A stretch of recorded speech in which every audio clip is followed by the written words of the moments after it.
Hello students, कैसे हैं आप सभी लोग। मैं पूरी उम्मीद करता हूं कि आप सभी लोग बढ़िया। मैं भी यहाँ पर मौज में। बच्चों, आज हम लोग करने वाले हैं जैन 26 में जो कॉस्टिंग का पेपर आया था उसे सोल्व। मैंने पहले सारे क्वेश्चन रखे हैं जो केस सिनेरियो है, फिर डिस्क्रिप्टिव है, और उसी के नीचे फाइल में सॉल्यूशन रखे हैं। आप लोग इसको टेस्ट की तरह से पहले खुद ट्राई करिएगा। टाइम देके चलिए 3 से 3.5 घंटे, क्योंकि जब आप रिवीजन करते हैं तो 3 से 3.5 घंटे लगते हैं। एग्जाम में टाइम थोड़ा कम लगता है। तो स्टार्ट करते हैं हम लोग। मैंने फाइल के अंदर क्या किया है, शुरू में जहां पर क्वेश्चन है वो रख लिए हैं, और उसके बाद में फिर मैंने सॉल्यूशन पेज रख लिया है। तो साथ के साथ देखते जाएंगे। पेपर ओवरऑल एवरेज पेपर था। आ जाइए। सबसे पहले हमारे पास 30 मार्क्स के केस सिनेरियो प्लस एमसीक्यू आते हैं। तो पहला केस सिनेरियो इन्होंने दिया आपका मार्जिनल कॉस्टिंग का सेल मिक्स का क्वेश्चन। सिंपल सा क्वेश्चन है। Z manufacturing limited produces 3 type of specialised product name X Y Z. Okay, 3 product चल रहे हैं। उनका डेटा दिया कि भाई एक्स वाई और जेड सेल 40 लाख, 2380, 1620 है। सेल प्राइस पर यूनिट और वेरिएबल कॉस्ट पर यूनिट दे दिया। इससे हम कंट्रीब्यूशन पर यूनिट निकाल सकते हैं और पीवी रेशो निकाल सकते हैं। पीवी रेशो इसका 50% आ गया। इसके पास कंट्रीब्यूशन आ गया 280, और ये हो गया 40%। और यहां पर आ गया इसका कंट्रीब्यूशन 160, ये भी हो गया 40%। ठीक है जी। अब अगर इसमें हमें ये जानना है कि भाई नंबर ऑफ यूनिट्स कितनी बिकी थी, वो भी हम कैलकुलेट कर सकते हैं। खैर, कोई उसकी जरूरत नहीं है। फिर फिक्स्ड कॉस्ट बता दी कि भाई 18 लाख है। फिर जेड मैन्युफैक्चरिंग कंपनी कह रही है कि हम डिसकंटिन्यू कर रहे हैं प्रोडक्ट जेड को। तो ये वाला जो प्रोडक्ट जेड है ये आगे नहीं चलेगा, और हमारे पास नया प्रोडक्ट डब्ल्यू आ जाएगा। तो प्रोडक्ट एक्स और वाई तो रहेंगे, साथ में डब्ल्यू आ जाएगा। फिर इनका डेटा दे दिया। इसमें सीधे सेल मिक्स रेशो दे दिया कि भाई हमारा सेल मिक्स रेशो इतना है। अगर आप ऊपर सेल मिक्स रेशो निकालना चाहते हैं तो 40 लाख, 2380 और 1620 को जोड़ लीजिए। ये हमारे पास आ गया 40, 2380 और आपका 1620। तो 80 लाख टोटल आ रहा है। तो अगर मैं निकालूं तो 40 लाख डिवाइड बाई 80 लाख, ये मेरे पास इसका सेल मिक्स रेशो आ रहा है 50%। पहले का। दूसरे का 2380 डिवाइड बाई 80 लाख, ये आ रहा है 29.75%। और तीसरे का अगर मैं निकालूं 16,20,000, इसका आ रहा है 20.25%। अगर सेल मिक्स रेशो निकालना हो तो मैं तो ऐसे ही बता रहा हूं। ओके। अब हमारे पास बता दिया कि भाई यहाँ पर सेल प्राइस वेरिएबल कॉस्ट ये आ गई। तो कंट्रीब्यूशन 250 पर यूनिट, 50% इसका पीवी रेशो हो गया। यहाँ पर ये आपके पास आ गया 280 और 40%। और ये आ गया आपके पास 250, 50%। ठीक है। यहां पर आपकी फिक्स्ड कॉस्ट 18 लाख की जगह 1880 हो जाएगी, और टोटल सेल 85 लाख की रही है। इसमें सेल मिक्स रेशो दे दिया है 55, 30 और 15% का है। Based on the above you are required to calculate the following MCQ 1 to 5।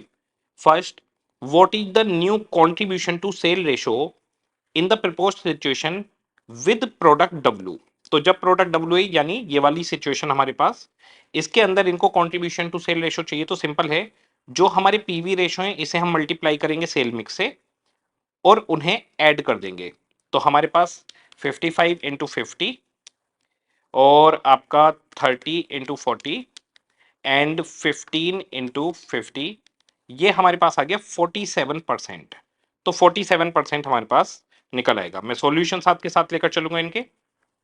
यहां पर मैंने वर्किंग नोट बनवाना है 1, 2, 3 तीनों चीजों के लिए। तो इनके पीवी रेशो और सेल मिक्स हमने उठा लिए यहां पर, इन्हें मल्टीप्लाई करा और इन तीनों को जोड़ दिया, ये 47% आ गया। ठीक है। इसके बाद में अगला पॉइंट पूछ रहे हैं, what is the break even sales at level of proposed sale mix with product W. तो वही प्रपोज्ड सिचुएशन में विद प्रोडक्ट डब्ल्यू का मतलब है प्रपोज्ड वाले से बताना है। विदाउट प्रोडक्ट डब्ल्यू का मतलब है कि एग्जिस्टिंग वाला बताना है जिसमें जेड था, अब जेड की जगह डब्ल्यू है। ओके। तो ब्रेक इवन सेल के लिए हमें सिंपली चाहिए फिक्स्ड कॉस्ट जो 18.8 लाख है, और डिवाइड बाई में हमें चाहिए पीवी रेशो जो 47% है। तो 18.8 लाख डिवाइड बाई 47% अगर हम करें तो मेरे पास आ गया 40 लाख। अगला क्वेश्चन है, what is the total profit at the level of proposed sales. फिर से प्रोडक्ट डब्ल्यू के साथ प्रॉफिट कितना होगा। तो प्रॉफिट के लिए सिंपल सा है, कंट्रीब्यूशन माइनस फिक्स्ड कॉस्ट। आपकी जो टोटल सेल है वो 85 लाख है, जिसमें 47% पीवी रेशो है। तो 85 लाख का 47% हमारे पास हो गया 39,95,000। 39,95,000। और फिक्स्ड कॉस्ट है 18.8 लाख। ये मेरे पास प्रॉफिट निकलकर इसमें से आ जाएगा। ये आ गया 21,15,000। ये मेरे पास प्रॉफिट निकल कर आ गया। सिंपल सा क्वेश्चन चल रहा है, दो दो नंबर का हर क्वेश्चन होता है, हर केस सिनेरियो में 5 एमसीक्यू होते हैं, हर एमसीक्यू के 2 नंबर हैं आपके पास। What is the combined contribution to sale ratio at existing sales level. अब एग्जिस्टिंग सेल्स लेवल पर अगर आपको चाहिए कि कंट्रीब्यूशन टू सेल रेशियो कितना होगा, तो आप सिंपली क्या कर सकते हैं, एक तो आपने ये सेल मिक्स निकाल लिया, इस सेल मिक्स को मल्टीप्लाई करते चले जाइए और जोड़ लीजिए। दूसरा तरीका आप ये कर सकते हैं कि आप नंबर ऑफ यूनिट्स कितनी बिकी हैं और टोटल कंट्रीब्यूशन कितना होगा उससे निकाल लीजिए, कि total contribution divide by total sale. मैं दोनों तरीके से आपको बताता हूं। जैसे यहां पर हमारे पास 40 लाख की सेल है, 500 रुपए की एक यूनिट है, 40 लाख की सेल, 500 रुपए की एक यूनिट, तो 8000 यूनिट हो गई। हर यूनिट पे 250 रुपए का आपने कॉन्ट्रीब्यूशन कमाया है, तो 20 लाख का कॉन्ट्रीब्यूशन हो गया इस पर। अच्छा, 2380 पे 40% कॉन्ट्रीब्यूशन कमाया है आपने, ये हो गया 9.52 लाख। और 16,20,000 पर आपने 40% कमाया है, ये हो गया 6.48 लाख। ये हमारा कॉन्ट्रीब्यूशन हो गया तीनों का, डिवाइडेड बाई तीनों की सेल है 80 लाख रुपए, तो 20 plus 9.52 plus 6.48 divided by 80 lakh, तो मेरे पास ये आ गया 45%। ऐसे भी कर सकते हैं, दूसरा आप कर सकते हैं कि इनका सेल मिक्स हमने निकाल लिया था, तो 50 मल्टीप्लाई बाई 50, दूसरे में 29.75 मल्टीप्लाई बाई 40, और तीसरे में 20.25 मल्टीप्लाई बाई 40, ये मेरे पास आ गया 45%। जोड़कर दोनों से निकाल सकते हैं, जैसे भी आप करें नंबर मिल जाएंगे। तो ये 45% हमारे पास निकल कर आ गया। अगला क्वेश्चन है total profit at existing sales level, तो वही कंट्रीब्यूशन माइनस फिक्स्ड कॉस्ट। तो हमने अभी कंट्रीब्यूशन यहां पर निकाल ही लिया था कि हमारे पास कंट्रीब्यूशन कितना आ रहा है, 36 लाख आ रहा था। फिक्स्ड कॉस्ट कितनी है, 18 लाख, तो 36 लाख माइनस 18 लाख, हमारे पास 18 लाख का प्रॉफिट आ जाएगा, तो ये 18 लाख का प्रॉफिट आ गया। तो पहला केस सिनेरियो खत्म, ये 10 नंबर देता है आपको। इसके बाद में हमारे पास चालू होता है केस सिनेरियो 2, मटेरियल चैप्टर का क्वेश्चन है, बड़ा सिंपल सा क्वेश्चन है, पढ़ते हैं। Spice guard limited manufacturers paper spray, मिर्ची का जो स्प्रे होता है वो बनाते हैं, that is use by women for their self defence. तो लड़की को अगर कोई छेड़ेगा तो लड़की मुंह पे खचक स्प्रे मार देगी, बहुत बढ़िया। As per the estimate there will be an average quarterly total market demand of 3125 units. तो क्वार्टरली डिमांड टोटल मार्केट की 3125 यूनिट्स है। स्पाइस गार्ड जिस कंपनी की हम कैलकुलेशन कर रहे हैं is expected to have 8% market share of the total market demand.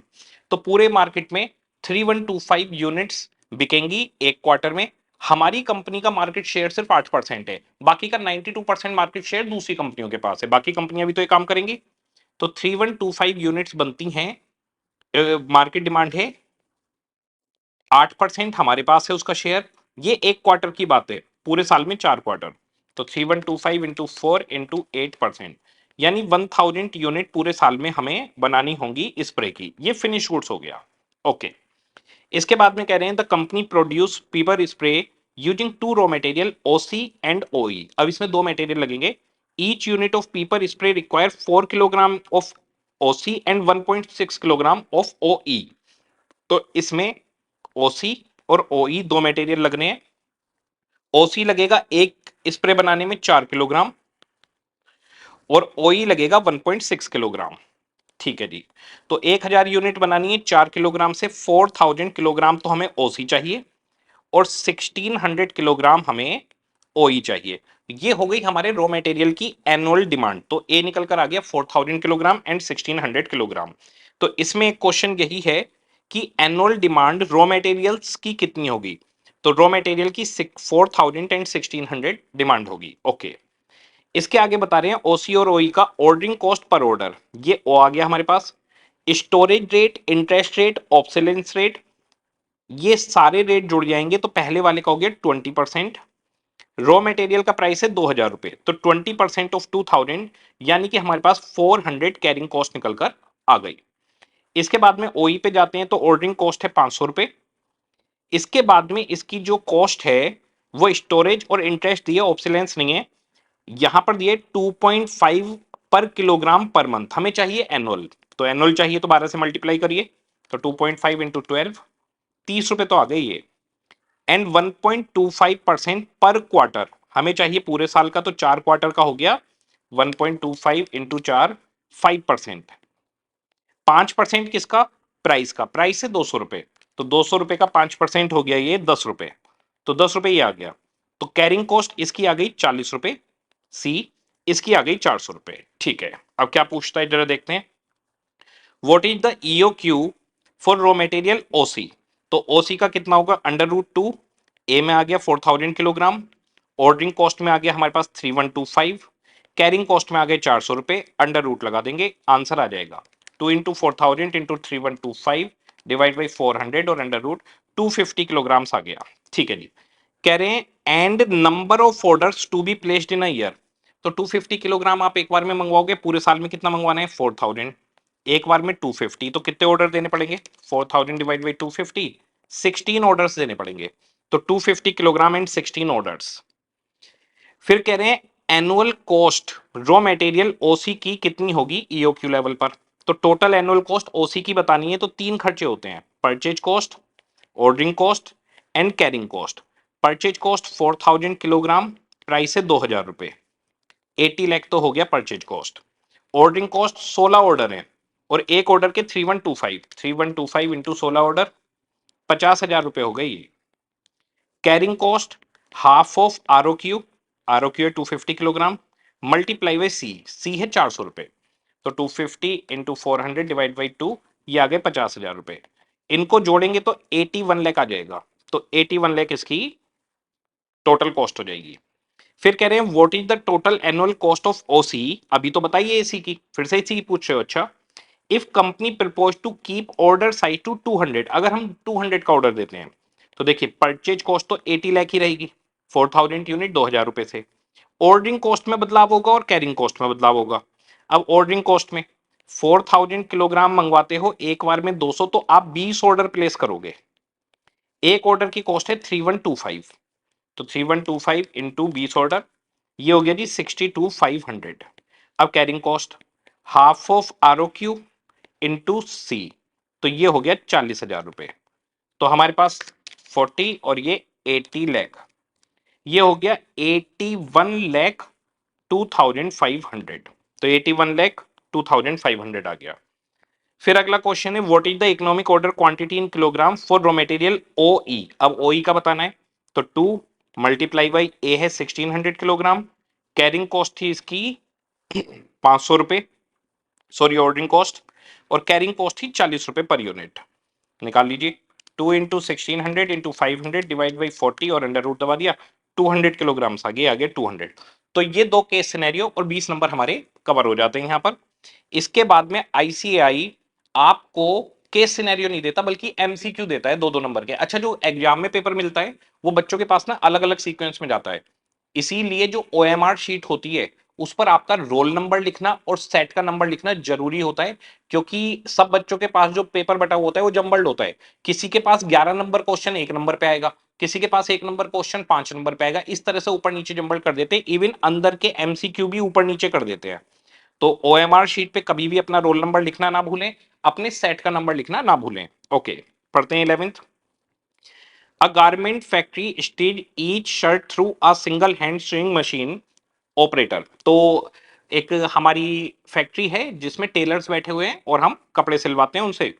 The sewing machine time required to stitch each shirt 15 minute, तो एक शर्ट को स्टिच करने में 15 मिनट लग जाते हैं, तो 15 मिनट एक शर्ट सिलने में लगेंगे आपके। ठीक है, operator is paid 65 per hour, the factory work for 40 hours per week, 40 घंटे के लिए आपकी फैक्ट्री खुलेगी। Production target 480 dozen of shirt per week है, एक वीक में 480 डजन, डजन का मतलब होता है एक डजन में 12 यूनिट होती हैं, जो दर्जन होते हैं ना, जैसे केले दर्जन में खरीदे जाते हैं, तो डजन यानी 12। तो हमें टोटल कितनी यूनिट बनानी है 480 इंटू 12, 5760 यूनिट्स हमें बनानी है शर्ट की। ठीक है, अब आपके पास एक शर्ट बनाने में 15 मिनट लगते हैं, तो अगर मैं घंटों में निकालूं तो मेरे को कितने घंटे काम करना पड़ेगा, मुझे 1440 आवर्स काम करना पड़ेगा। ठीक है, अब 1440 आवर्स काम करना है, इतने टाइम का आउटपुट चाहिए, लेकिन काम तो सिर्फ 40 घंटे ही होगा फैक्ट्री में, यानी फैक्ट्री 40 घंटे ही खुलेगी। तो फैक्ट्री 40 घंटे ही खुलेगी, लेकिन आप नंबर ऑफ ऑपरेटर्स बढ़ा देंगे, एक ऑपरेटर पे 40 घंटे हैं, तो दो ऑपरेटर अगर बैठ गए तो 80 घंटे का काम होगा, तीन ऑपरेटर बैठ गए तो 120 आवर्स का काम होगा। तो अगर मुझे 1440 आवर्स का काम करवाना है 40 घंटे फैक्ट्री खोलकर, तो इसका तरीका है कि नंबर ऑफ ऑपरेटर्स बढ़ा दो। तो मुझे 36 ऑपरेटर्स रखने पड़ेंगे, यानी मेरे पास 36 टेलर्स होंगे। तो 36 टेलर्स होंगे और 1440 आवर्स में काम होगा। यही क्वेश्चन है कि कितने घंटे लगेंगे और कितने ऑपरेटर चाहिए। तो 1440 आवर्स लगेंगे, 36 ऑपरेटर्स आपके चाहिए। अगला question, in a factory during the month of October the following transaction have occurred in respect of purchase and issue of material A। Stock है 1 अक्टूबर को 100 यूनिट का, 50 रुपए की एक यूनिट है। फिर 5 अक्टूबर को खरीदा है, फिर 8 अक्टूबर को खरीदा है। इशू 15 अक्टूबर को हुआ है 1500 यूनिट। ठीक है, कह रहे हैं वैल्यू ऑफ मटेरियल ए बताइए जो कंज्यूम हुई है या इशू हुई है during the period using LIFO method. तो लीफो कहता है लास्ट इन फर्स्ट आउट। तो 15 तारीख को इशू है, तो 15 तारीख से पहले कौन सी तारीख पड़ रही है? 8 तारीख। तो पहले हम इसमें से देंगे, तो 600 यूनिट 56 से इशू कर देंगे। अब टोटल 1500 यूनिट है, तो 900 यूनिट और इशू करनी है। वो 900 यूनिट हम 5 तारीख में से इशू कर देंगे। तो 900 यूनिट इसमें से इशू कर देंगे 55 के रेट से। इन दोनों को जोड़ लीजिए, तो 600 यूनिट 56 से, 600 यूनिट 56 से और 900 यूनिट 55 से इशू हुई। तो टोटल इशू जो मटेरियल हुआ उसकी वैल्यू है 83,100। इसी को हम रॉ मटेरियल कंज्यूम्ड की वैल्यू बोलते हैं।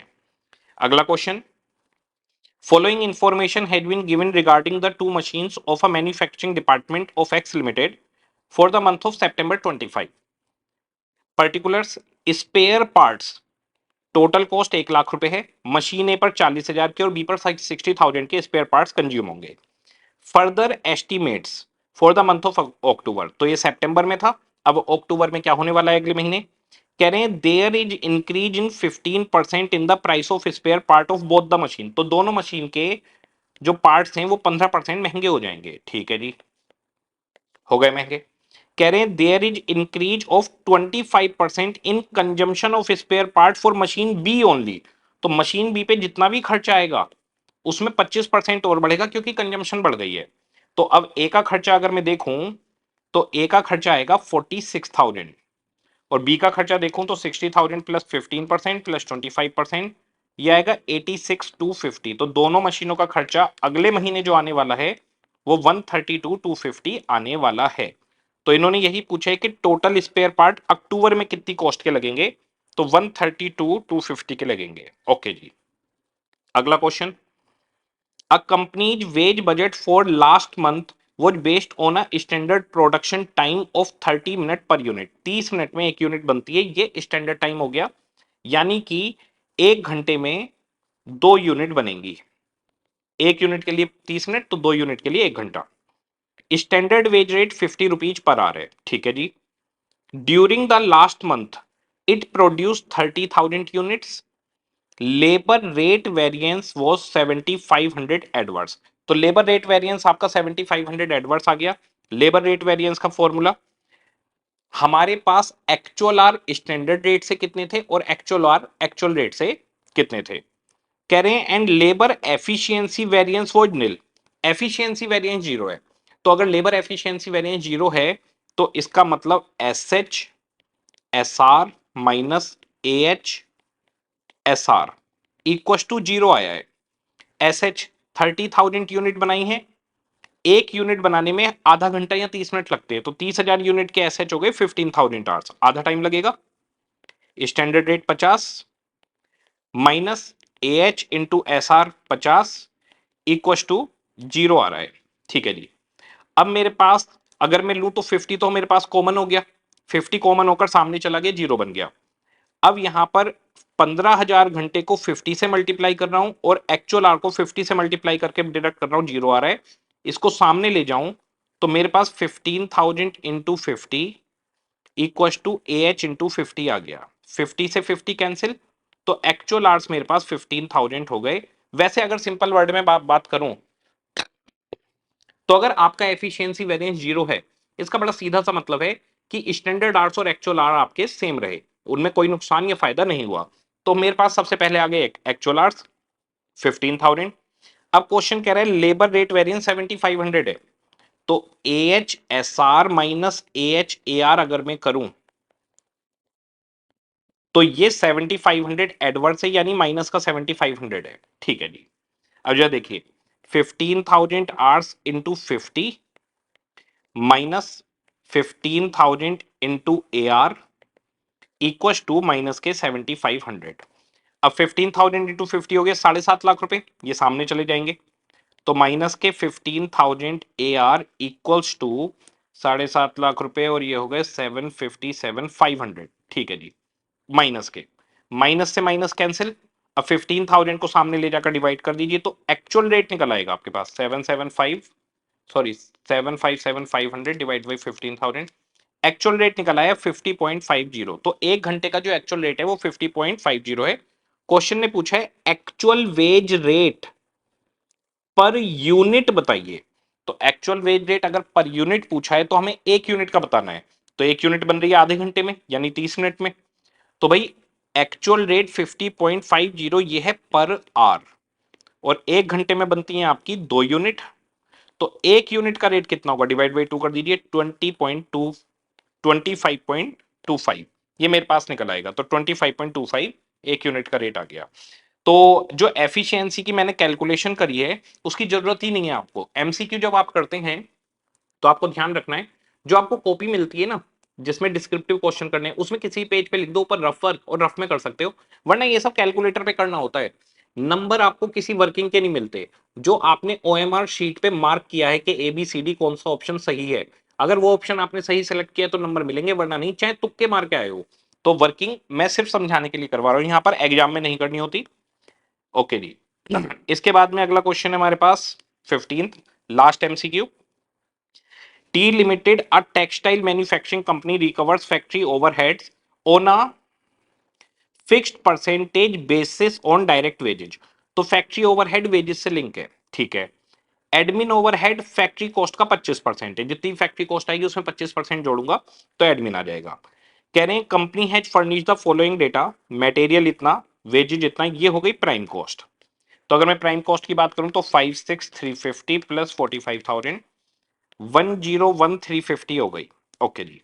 अब इसमें फैक्ट्री ओवरहेड में जोड़ूंगा तो फैक्ट्री ओवरहेड मेरे पास fixed percentage on direct wages है, वो आप कितना भी मान लो। जैसे मान लो हमने मान लिया कि एक्स, तो जितनी डायरेक्ट वेजेज है आपकी ये 45,000 वेजेज है इंटू एक्स, तो 45,000 एक्स हो गया। ये मेरे पास हो गई अब फैक्ट्री कॉस्ट। इस फैक्ट्री कॉस्ट के ऊपर 25% है एडमिन ओवरहेड। तो इस पूरे में अगर मैं 25% जोड़ूंगा तो एडमिन भी जुड़ जाएंगे। अब आगे कह रहे हैं sales are 1,90,000 and profit 25% on total cost. तो सेल 1,90,000 है, कॉस्ट पे 25% प्रॉफिट कमा रहे हो, तो यानी कि सेल अगर 1,90,000 है तो कॉस्ट 1,90,000 डिवाइडेड बाई 125% होगी। उसका रीजन है कि कॉस्ट पर 25% प्रॉफिट है तो सेल 125 होगी। अगर कॉस्ट 100 है तो सेल 125 होगी। तो यहां पर मेरे पास कॉस्ट आ गई 190 डिवाइड बाई 125%, तो 1,52,000 आ गई, जिसके अंदर फैक्ट्री कॉस्ट भी है और प्लस एडमिन ओवरहेड भी है। अब मुझे पता है कि जो मेरी कॉस्ट ऑफ प्रोडक्शन है वो फैक्ट्री कॉस्ट का 125% है, 125% ऑफ फैक्ट्री कॉस्ट। रीजन ये मेरी आ गई प्राइम कॉस्ट 101,350, इसमें मैंने फैक्ट्री ओवरहेड जोड़े, ये हो गई फैक्ट्री कॉस्ट। इस फैक्ट्री कॉस्ट का भी 25% बढ़ाऊं वो एडमिन जुड़ जाएगा, तो 125% मेरे पास फैक्ट्री कॉस्ट आ गई। Factory cost plus 25% admin overhead के नाम के, तो 125% of factory cost cost of production के बराबर है, जो 1,52,000 है। तो अब मेरे को अगर फैक्ट्री कॉस्ट निकालनी है तो मेरे को क्या करना होगा, इसे 125% से डिवाइड करना होगा। Divide by 125%। अब मेरे पास आ गई जी निकलकर फैक्ट्री कॉस्ट 121,600, जिसमें से मटेरियल और लेबर के 101,350 हैं। जो बैलेंसिंग फिगर बची वो फैक्ट्री ओवरहेड की है 101,350, तो बैलेंसिंग फिगर हो गई 20,250। ये है मेरे फैक्ट्री ओवरहेड। अब देखते हैं क्वेश्चन ने क्या पूछा है। क्वेश्चन ने पूछा है percentage of recovery rate of factory overhead बताओ। तो फैक्ट्री ओवरहेड की अगर आपको परसेंटेज जानी है तो वेजेस से लिंक थी, वेजेज है 45,000, तो फैक्ट्री ओवरहेड है 20,250, 45,000 की वेजेज है। तो अगर मैं इससे परसेंटेज निकालूं तो 45% ऑफ वेजेज हो गया, तो वेजेज का 45% फैक्ट्री ओवरहेड निकल कर आएगा, ये आ गया 45%। ये हमारे पास एमसीक्यू खत्म।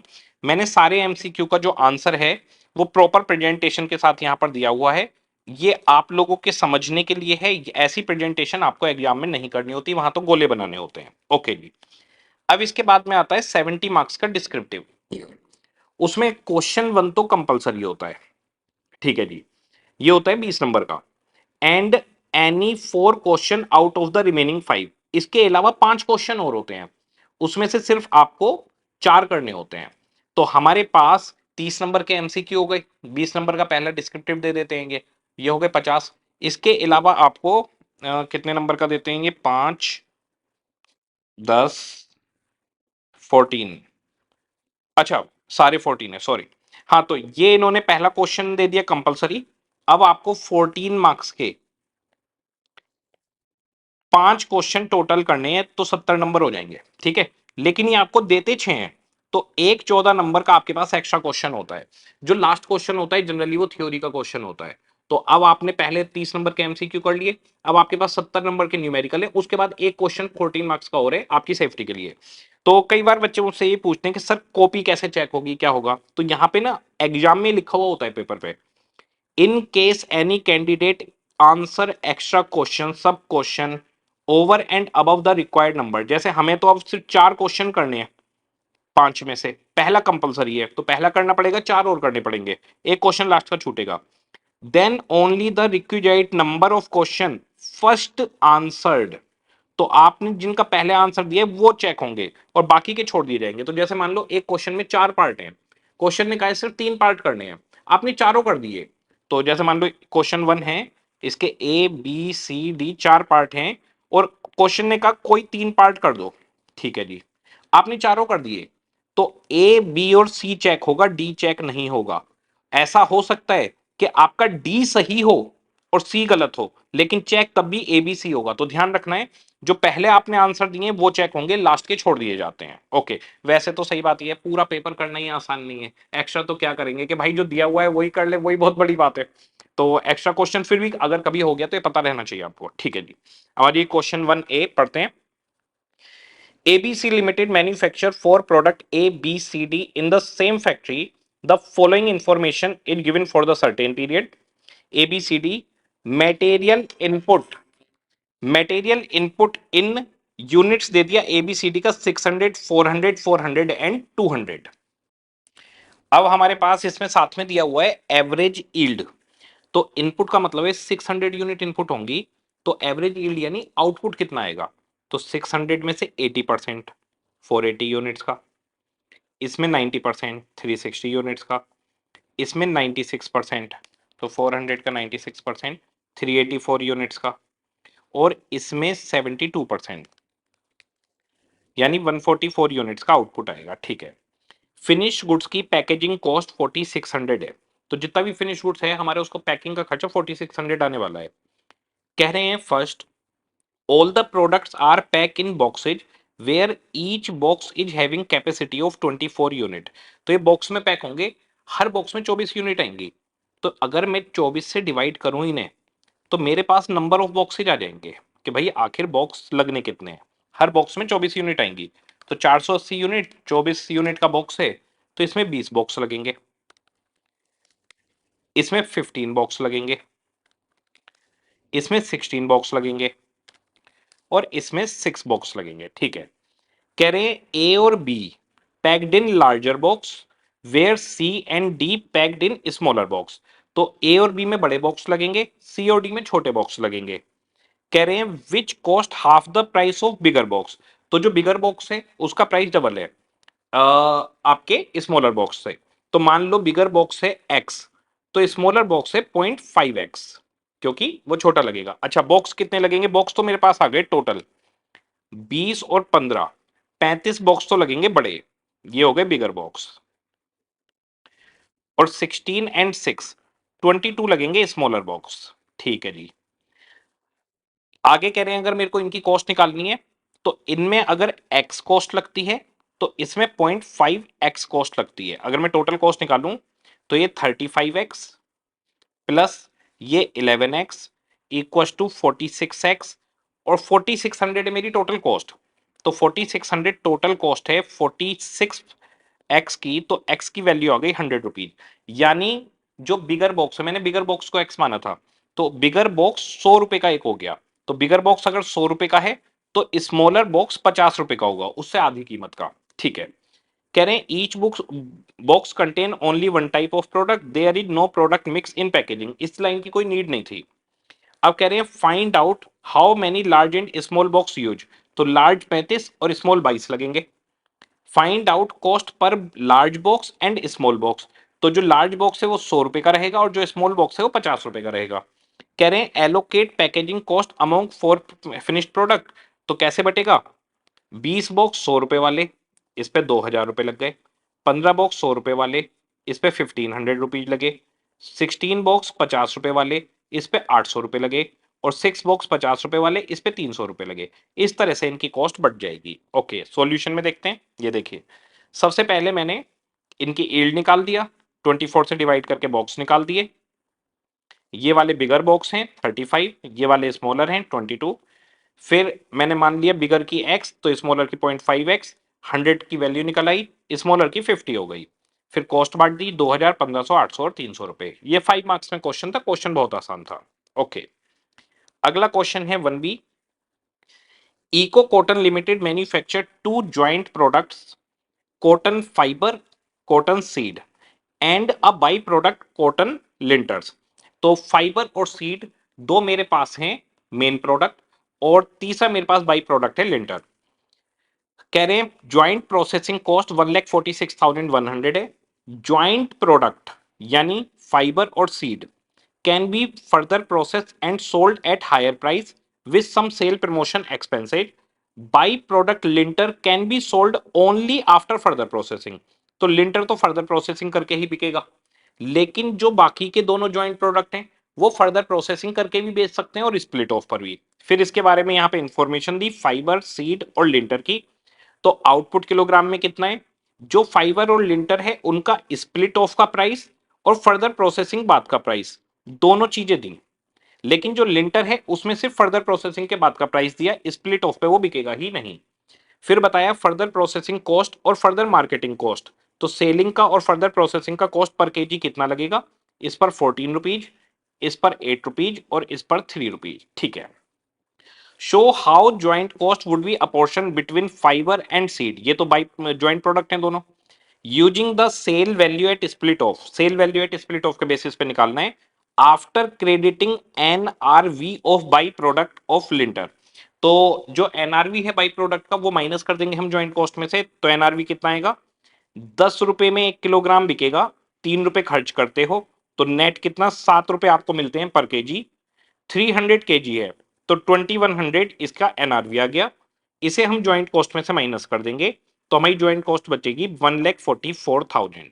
इस 1,44,000 को इन दोनों प्रोडक्ट की sales value at split off के रेशो में बांट दिया जाएगा। ओके, देखिए कैसे बटेगा।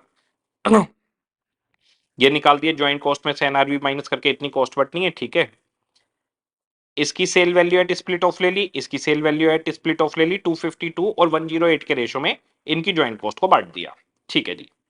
अब क्वेश्चन अगला पॉइंट कह रहे हैं डिटरमाइन टोटल प्रॉफिट और लॉस। टोटल प्रॉफिट और लॉस, टोटल जानना है इनको। If joint product sold without further processing, तो अगर फर्दर प्रोसेसिंग के बिना आप बेचोगे तो ये इनकी सेल वैल्यू है, इसमें से ज्वाइंट कॉस्ट माइनस करिए, प्रॉफिट निकल आएगा। तो मैंने दोनों की सेल वैल्यू ले ली, दोनों की ज्वाइंट कॉस्ट माइनस करी, प्रॉफिट निकल आया, और टोटल का कॉलम भी दिखा दिया क्योंकि क्वेश्चन ने टोटल पूछा था। इसके बाद में अगला पॉइंट कह रहे हैं which of the joint product can be processed further for maximising profit using incremental analysis of profit. तो आपको इंक्रीमेंटल एनालिसिस ऑफ प्रॉफिट का दिखाना है। तो फर्दर प्रोसेसिंग डिसीजन में हमारे पास इंक्रीमेंटल रिवेन्यू कितना आएगा? 28 किलोग्राम है, 2800 फाइबर जो 110 रुपए का बिकता है, वैसे 90 रुपए का बिकता। 1800 किलोग्राम है सीड जो 67 का बिकेगा, स्प्लिट ऑफ पे 60 का बिकेगा। तो इंक्रीमेंटल रिवेन्यू मेरे पास आ गया कि भाई इंक्रीमेंटल रिवेन्यू इतना, आईआर आ गया। बिल्कुल सिंपल होता है आईआर, आप सभी को आता है। 90 और 110, 20 रुपए फालतू मिले 2800 किलोग्राम पर। 60 और 67, 7 रुपए फालतू मिले 1800 किलोग्राम पर। अब incremental cost 14 rupees per KG लगेंगे 2800 पर, ₹8 पर केजी लगेंगे 1800 किलोग्राम्स पर। ये मेरे पास इंक्रीमेंटल कॉस्ट निकल कर आ गई। मैंने इंक्रीमेंटल रिवेन्यू में से कॉस्ट माइनस की, तो यहां पर मेरे पास इंक्रीमेंटल प्रॉफिट है, यहां पर मेरे पास लॉस है। तो इसे फर्दर प्रोसेस करेंगे, इसे फर्दर प्रोसेस नहीं करेंगे। काम खत्म। अब पहले क्वेश्चन का third part C. Worker X of Messrs ABC manufacturing limited assign to a job 101। He begin the job on 1 June at 9 AM। Okay जी, 1 जून को आपने 9 AM पे काम स्टार्ट किया, कह रहे हैं and completed on 4 June 12 PM। Okay जी, सेकेंड थर्ड 4 जून पर आपने ये काम 12 PM पर खत्म कर दिया। Okay, there are 9 working hours in a day. एक दिन में 9 घंटे काम होता है, जो 9 बजे से शुरू होता है और फिर चलता रहता है। तो 9 बजे से चालू होगा, 9 घंटे तक चलेगा।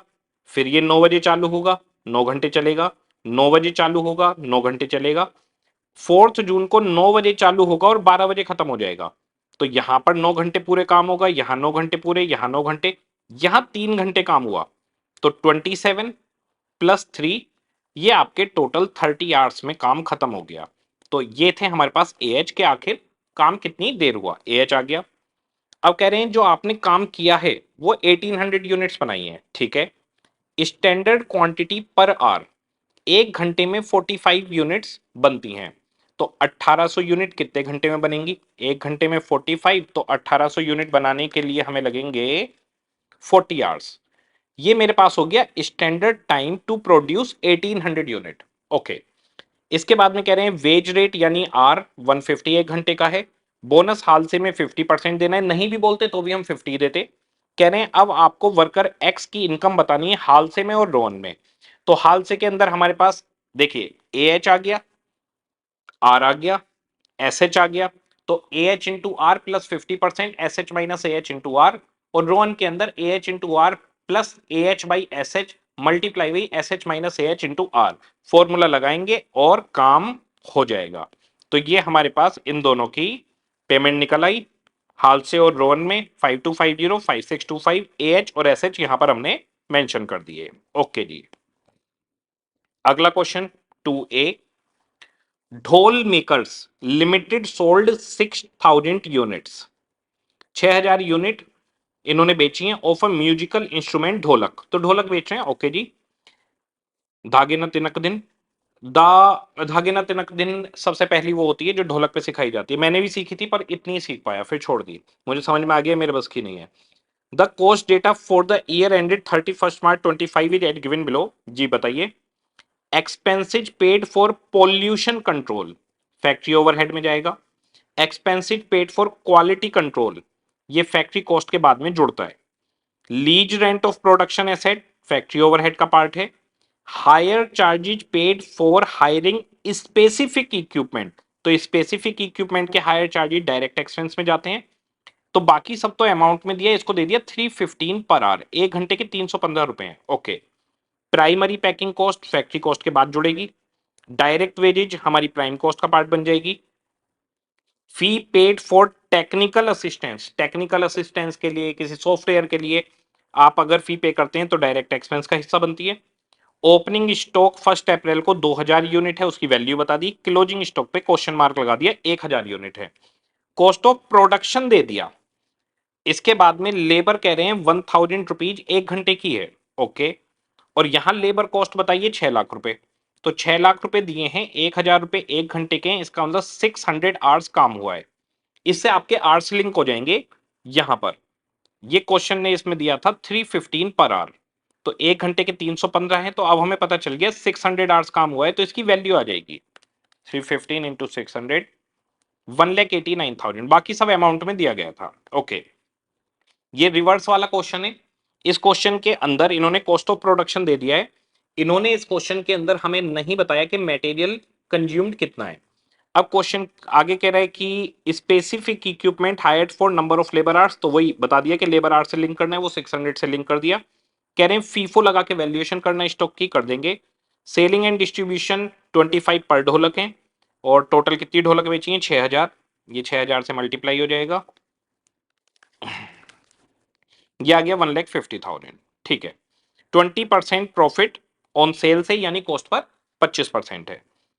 आपको बनानी है कॉस्ट शीट जिसमें material, prime cost, factory cost, COGS, cost of sale और नेट प्रॉफिट दिखे। तो मटेरियल कंज्यूम्ड के लिए पहले हमें वर्किंग नोट बनाना पड़ेगा जिसमें हम उल्टी कॉस्ट शीट बनाएंगे। तो उल्टी कॉस्ट शीट हमारे पास आ जाएगी वर्किंग नोट में।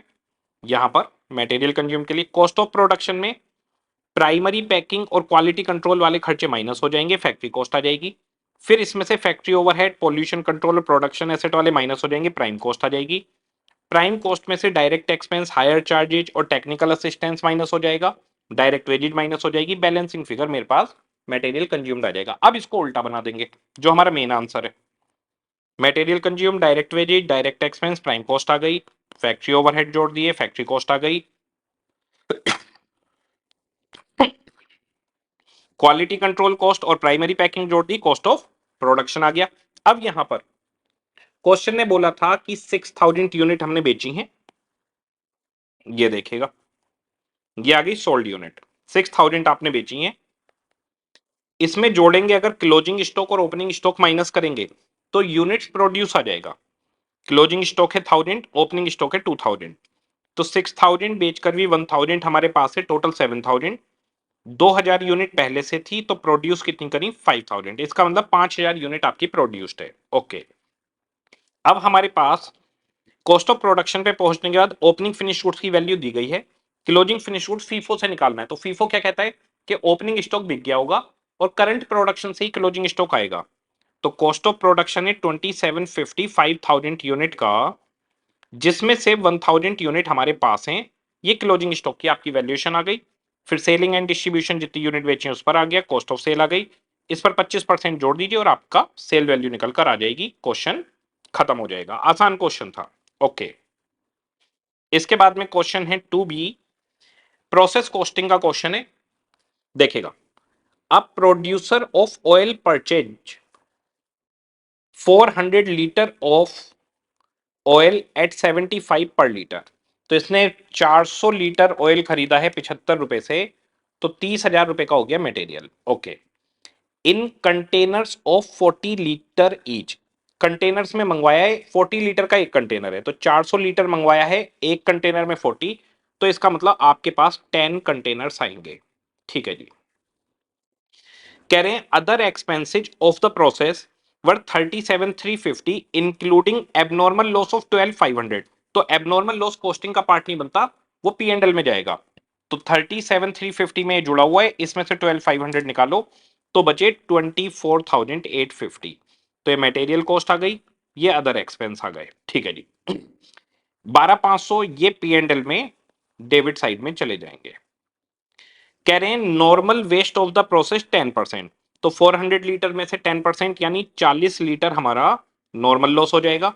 Wastage sold 10 rupees per litre, 10 रुपए से बेच देंगे तो स्क्रैप की सेल 400 रुपए आ जाएगी। Okay, each empty container.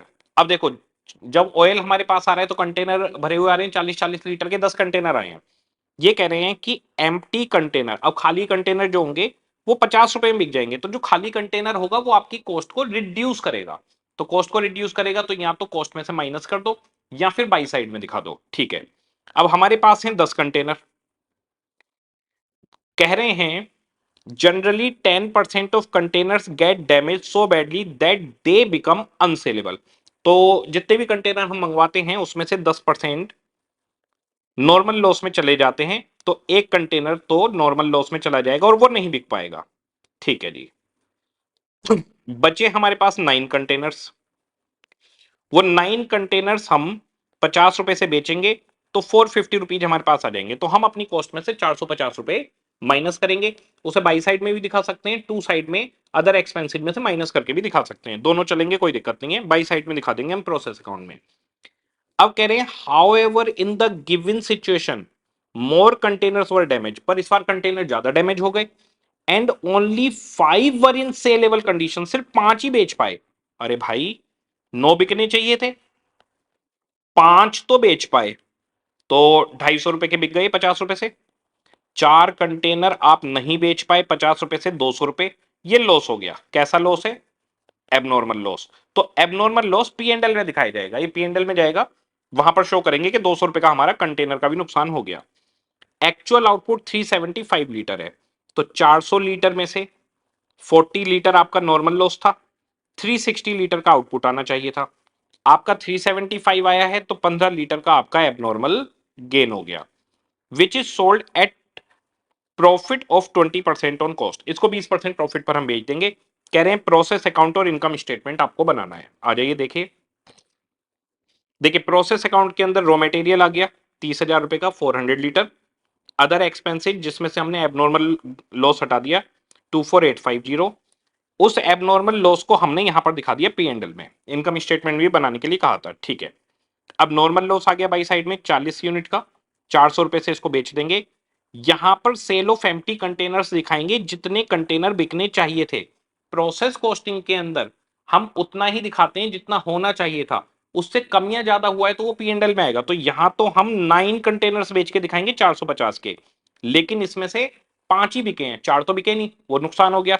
तो उन 4 कंटेनर का नुकसान यहां पर दिखाया जाएगा 200 रुपए, वो 2 में दिखा दिया। ठीक है जी। अब इसके बाद में एनसीपीयू निकाली, टोटल कॉस्ट इतनी थी, नॉर्मल लॉस यूनिट से 400 रुपए आएंगे, कंटेनर से 450 आएंगे, और नंबर ऑफ यूनिट 400 माइनस 40, एनसीपीयू निकाल ली। इस एनसीपीयू से इन 375 यूनिट्स को वैल्यूट करेंगे, और 15 यूनिट एबनॉर्मल गेन की आ रही है उन्हें भी वैल्यूट करेंगे। ठीक है, अब ये जो सामान था ये चला गया पी एंड एल में, ये आ गया जी प्रोसेस अकाउंट से। इसे हम 20% प्रॉफिट जोड़कर बाजार में बेच देंगे जी, बेच दिया। अब हमारे पास एक एबनॉर्मल गेन है 2250 का। ठीक है, ये कैसे आया था?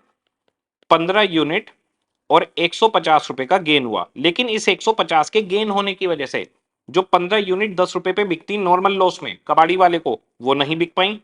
तो इफेक्टिव प्रॉफिट सिर्फ 140 रुपए है। तो 140 रुपए आपके पास आ गए 15 यूनिट पर 2100 रुपए। आप चाहो तो एबनॉर्मल गेन का अकाउंट भी बना के दिखा सकते हो कि एबनॉर्मल गेन अकाउंट प्रोसेस से आ गया बाई प्रोसेस ए वन जो भी है, 15 यूनिट 2250 की। यहां पर नॉर्मल लॉस 15 यूनिट पर 150 रुपए मिलते, वो अपॉर्चुनिटी कॉस्ट आ गई, और बाकी आ गया पी एंडल में, तो 2100 पी एंडल में आ गए। तो ये पी एंडल में आपके पास निकल कर आ गए 2100 रुपए, ये आपके पास नेट प्रॉफिट निकल कर आ गया। क्वेश्चन खत्म। ओके जी, अगला क्वेश्चन। गोल्ड ड्राइव बैंक एक बैंक है, is having a branch which is engaged in processing of gold loan, car loan applications in addition to other services। तो एक ब्रांच है, बैंक की ब्रांच के पास बहुत सारे काम होते हैं, तो हमारी ये वाली जो बैंक की ब्रांच है ये बाकी सर्विसेज के साथ गोल्ड लोन और कार लोन दो लोन भी देती है। ठीक है जी। The bank is hired 3 direct professional worker for gold loan application and 4 direct professional worker for car loan application. तो हमारे पास 3 पर्सन गोल्ड लोन पे लगाए हैं हमने, वो गोल्ड लोन का ही खर्चा बनेगा, और 4 लोग हमने कार लोन पर लगाए हैं, डायरेक्ट प्रोफेशनल, यानी इनका सीधा इस गोल्ड लोन और कार लोन से लेना देना है। ठीक है, in addition to above following expenses are incurred by the branch. अब ब्रांच के खर्चे बता रहे हैं, जो ब्रांच के खर्चे हैं वो गोल्ड लोन पर, कार लोन पर और अदर सर्विसेज पर, सब पर हम अपोर्शन कर देंगे, कॉमन खर्चा है। तो कह रहे हैं branch manager who supervise all the activities of the branch is paid 1,10,000 per month। Okay जी, ये एक महीने का डेटा है क्वेश्चन में सारा, नीचे पर मंथ में डेटा है तो हम पर मंथ में कन्वर्ट कर रहे हैं। Legal charge printing stationery branch की 28 plus 15 plus 20,000 for a month 63,000, ये आ गए जोड़कर। ओके जी, 63 आ गया ब्रांच का खर्चा। अदर एक्सपेंसेज 51,000 पर क्वार्टर, एक क्वार्टर में 3 महीने होते हैं, तो 51,000 का खर्चा 3 महीने का है, तो एक महीने का कितना होगा? 17,000। इसके बाद में डेप्रीशिएशन 420 पर एनम है, यानी 12 महीने का खर्चा है, तो 420 है 12 महीने का, तो एक महीने का खर्चा 35। ये हमारे पास ब्रांच के खर्चे आ गए 1,10,000, 63, 17, 35,000, 2,25,000 ब्रांच का खर्चा आ गया। कह रहे हैं overhead cost of the branch allocate to gold loan, car loan 20 and 15% respectively of total overhead. तो टोटल ओवरहेड का 20 और 15% कार और गोल्ड लोन को चला जाएगा। इसके अलावा जो बचा हुआ है, ये तो 35% हुआ, बचा हुआ 65 का जाएगा, वो अदर सर्विसेज पे जाएगा, हमें उसकी कॉस्ट नहीं निकालनी। तो इसका 20 और 15% गोल्ड लोन और कार लोन पे जाएगा। तो जी 2,25,000 का 20%, 45,000 रुपये तो हो गए गोल्ड लोन के और 15% हो गए कार लोन के। ठीक है, अब कह रहे हैं number of applications processed. Gold loan की 400 एप्लीकेशन प्रोसेस हुई हैं, गोल्ड लोन की 400 एप्लीकेशन है और कार लोन की 500 एप्लीकेशन है। ठीक है जी, क्वेश्चन ने आगे आपसे कहा you are required to compute the total salary of direct professional for processing gold and car loan application respectively assuming that cost of processing a car loan application, a car loan application यानी एक application car loan की, is as same for gold loan application. तो इस question ने क्या करा, direct professionals की salary गायब कर दी है। कह रहे हैं कार लोन की एक एप्लीकेशन और गोल्ड लोन की एक एप्लीकेशन का खर्चा सेम टू सेम है। अब जरा देखिए, गोल्ड पर 3 प्रोफेशनल लगाए थे, कार पर 4 प्रोफेशनल लगाए थे, तो हम एक प्रोफेशनल की सैलरी मान लेते हैं एक्स। तो इस पर 3x सैलरी हो गई, इस पर 4x सैलरी हो गई, plus 3x plus 4x plus branch के इस पर 45,000 रुपए हैं, इस पर ब्रांच का खर्चा 33,750 आया है। ओके, तो ये हो गया गोल्ड लोन का खर्चा पूरे महीने का, ये हो गया कार लोन का खर्चा पूरे महीने का। इन्होंने कहा है कि गोल्ड लोन की एक एप्लीकेशन, तो टोटल 400 एप्लीकेशन है, अगर मैं 400 से डिवाइड करूं तो एक एप्लीकेशन का खर्चा आ गया, वो कार लोन की एक एप्लीकेशन के बराबर है जो 500 एप्लीकेशन है। तो 4x प्लस 33,750 पूरे महीने का खर्चा हुआ 500 एप्लीकेशन का, तो एक का कितना होगा डिवाइड 500। कह रहे हैं पर एप्लीकेशन का खर्चा बराबर है, इक्वल टू कर दिया। बस इस इक्वेशन को सोल्व करिए, आपके पास x की वैल्यू आ जाएगी। तो देखिए 0 से 0 गया, मैं 5 को यहां पर मल्टीप्लाई कर देता हूं, 4 को यहां पर मल्टीप्लाई कर देता हूं, तो ये हो गया 15x plus 45,000 into 5, 2,25,000 equal to 16x प्लस 33,750 इंटू 4, 1,35,000। अब यहां पर 15x को सामने ले जाकर माइनस कर देता हूं, x बचा, 135 को यहां पर लाकर माइनस कर देता हूं, x इक्वल टू 90,000। तो x का मतलब था एक प्रोफेशनल की सैलरी, तो एक प्रोफेशनल की सैलरी 90,000 है। गोल्ड लोन पर 3 प्रोफेशनल लगे हैं, तो 2,70,000 हो गई इसकी सैलरी, और कार लोन पर 4 प्रोफेशनल लगे हैं तो 360 हो गई इनकी सैलरी। तो क्वेश्चन की पहली रिक्वायरमेंट है कि आपको टोटल सैलरी डायरेक्ट प्रोफेशनल की बतानी है, गोल्ड और कार लोन पर कितने कितने लगेंगे। ओके जी, तो यहां पर हमने पहले ब्रांच के ओवरहेड निकाल लिए, सैलरी ले ली एक्स एक प्रोफेशनल की, मंथली कॉस्ट गोल्ड लोन और कार लोन की निकाल ली, फिर पर एप्लीकेशन इसको 400 से डिवाइड करेंगे, इसे 500 से, इक्वेशन सोल्व करी 90,000 आ गया, गोल्ड लोन के 270, कार लोन के 360 हमारे पास निकल कर आ गए। ओके, अब दूसरा पॉइंट कह रहे हैं find out total cost of processing a car loan application, एक एप्लीकेशन का खर्चा कार लोन का कितना होगा। तो देखिए कार लोन की सैलरी है 360 और 3,750 है इसका ओवरहेड वाला खर्चा, दोनों को जोड़ दिया तो 3,93,750 खर्चा हो गया कार लोन का 500 एप्लीकेशन का।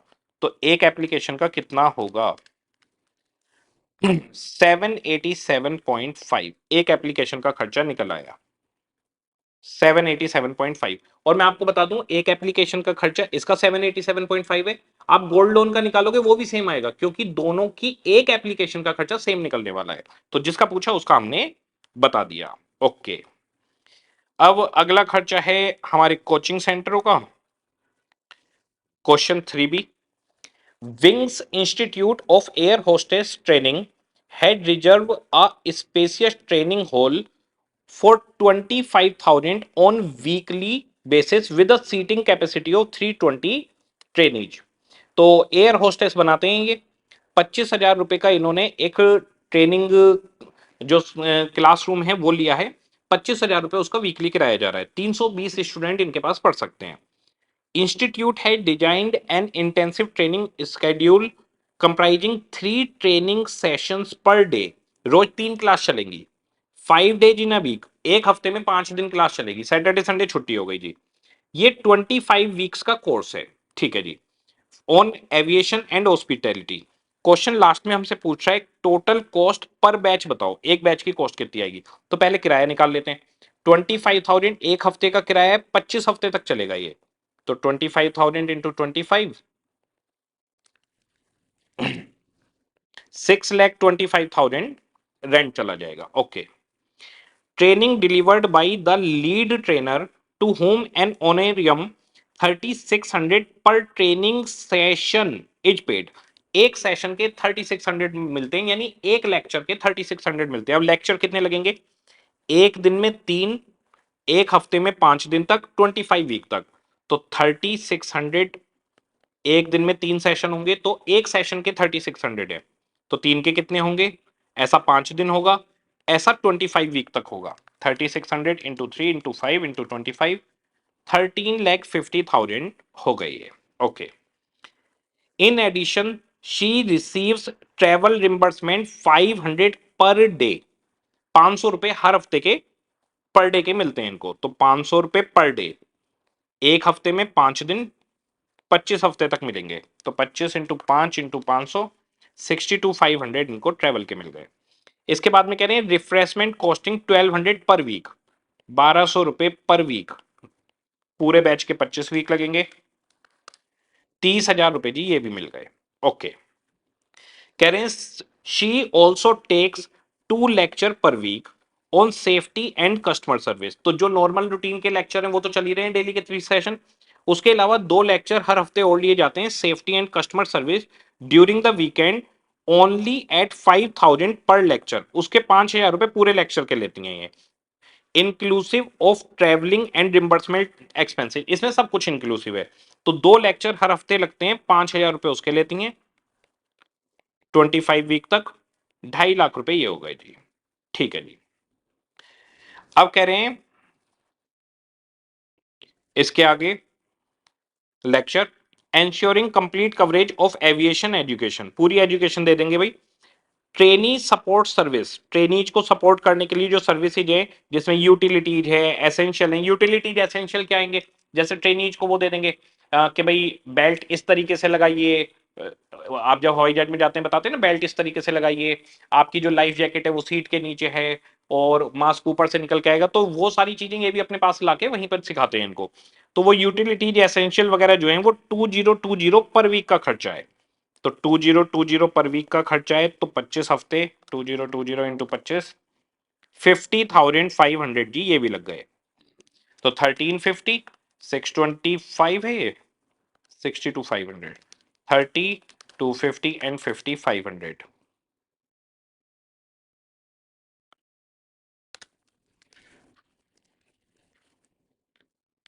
ये हमारे पास खर्चा जुड़कर आ गया ट्रेनिंग हॉल, और जी यहां पर ये 62,500 ट्रेवल रिम्बर्समेंट, 30,000, 250, 50,500, 62,500, 30,000। 1 सेकेंड, 62,500, अच्छा ये ऊपर ये बिक रहा है, ये रह गया था मेरे से। 23,68,000 ये मेरे पास कॉस्ट निकल कर आ गई। यही क्वेश्चन था, total cost per training batch कितनी लगेगी। ओके। अब कह रहे हैं determine the minimum training fee per trainee in a batch to cover cost, सिर्फ कॉस्ट चाहिए। If the batch is fully occupied, fully occupied यानी 320 स्टूडेंट अगर हो तो बड़ा सिंपल है, इसको 320 स्टूडेंट से डिवाइड कर दो, एक स्टूडेंट से कितना लेना है आ जाएगा। 320 स्टूडेंट है जी, 7,400 रुपीज ले लो हर स्टूडेंट से, बात खत्म। अब कह रहे हैं if the institute target 20% profit on travelling fees. अब आप ट्रेवलिंग फीस पे 20% प्रॉफिट कमाना चाहते हैं, यानी कॉस्ट पे 25%। तो 2368 आपकी कॉस्ट है, इस पर 25% आप कमाना चाहते हैं, तो अब आपको कलेक्शन करना है 29,60,000, ये कलेक्शन करना है आपको। ओके। कह रहे हैं एंड डिसाइड टू चार्ज 14,800 पर स्टूडेंट, एक स्टूडेंट से 14,800 हम लेंगे। Then calculate minimum percentage of batch size to be filled. कह रहे हैं बैच में फिर कितने स्टूडेंट होने चाहिए। तो भाई मेरे को 29,60,000 चाहिए, एक स्टूडेंट से मैं 14,800 ले रहा हूं, तो बताइए कितने स्टूडेंट होने चाहिए। तो मेरे पास 200 स्टूडेंट होने चाहिए, 200 स्टूडेंट्स में मेरी कॉस्ट निकल जाएगी विद प्रॉफिट। ओके, क्वेश्चन ने पूछा था calculate minimum percentage of batch size. तो परसेंटेज ऑफ बैच साइज कैसे आएगी? 200 स्टूडेंट है आपके बैच में, आउट ऑफ 320 स्टूडेंट की कैपेसिटी है, तो बताइए कितने स्टूडेंट्स पर आपकी आ जाएगी? तो ये 62.5% पर आ जाएगी। तो 62.5% पर आप इस सिचुएशन में पहुंच जाएंगे। क्वेश्चन खत्म। अच्छा, यहां पे जो मैं बता रहा हूं वो वैसे ही बता रहा हूं, बाकी जो प्रेजेंटेशन है वो किस तरह से की जाएगी, कैसे लिखा जाएगा, वो पूरा मैंने टाइप करके दे दिया है। ओके, अब है जी अगला question, fourth A, standard costing का बिल्कुल बच्चों वाला क्वेश्चन है। Following data pertaining to a company engage in manufacturing and sale of a single product during the year, budget and actual, sales unit 60,000 थी, एक्चुअल में 66 बनी है, सेल दे दी, direct material, direct labour, variable overhead, additional information दे दी यहां पर, डायरेक्ट मटेरियल का प्राइस और लेबर का रेट स्टैंडर्ड, ये स्टैंडर्ड प्राइस है, ये स्टैंडर्ड रेट है, और एक्चुअल, एक्चुअल प्राइस और एक्चुअल रेट यहां पर दे दिया। ठीक है, अब हमारे पास इन्होंने क्या करा, अमाउंट में दे दिया, क्वांटिटी बताई दी है। तो जैसे डायरेक्ट मटेरियल बजटेड है 28,80,000, 10 रुपए का प्राइस है, इसका मतलब स्टैंडर्ड क्वांटिटी कितनी रही होगी? 2,88,000 किलोग्राम, ये स्टैंडर्ड क्वांटिटी लगी होगी।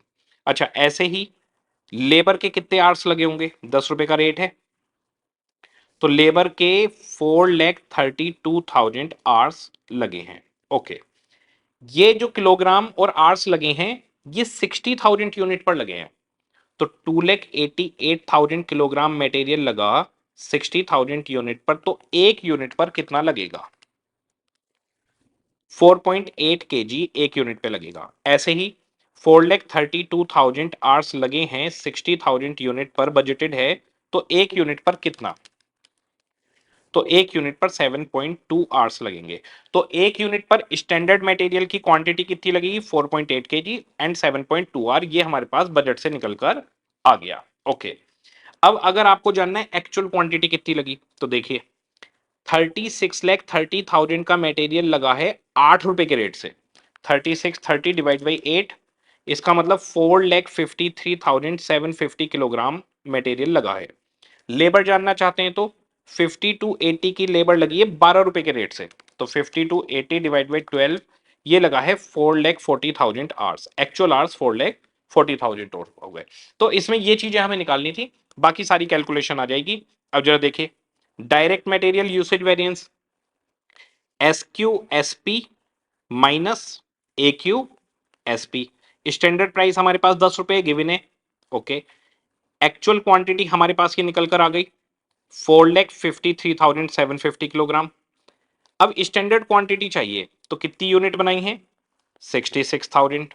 एक यूनिट पर कितना मटेरियल लगना चाहिए? 4.8 केजी। एसपी आपके पास है, एक्यू आपके पास है, सोल्व हो गया variance. Direct material price variance, तो actual quantity standard price minus actual quantity actual price, तो एक्चुअल क्वांटिटी आपके पास आ गई, एक्चुअल क्वांटिटी हमारी लगी है 453,750, स्टैंडर्ड प्राइस 10 रुपए है, एक्चुअल क्वांटिटी एक्चुअल प्राइस 3630 दिया हुआ है, ये भी निकल गया।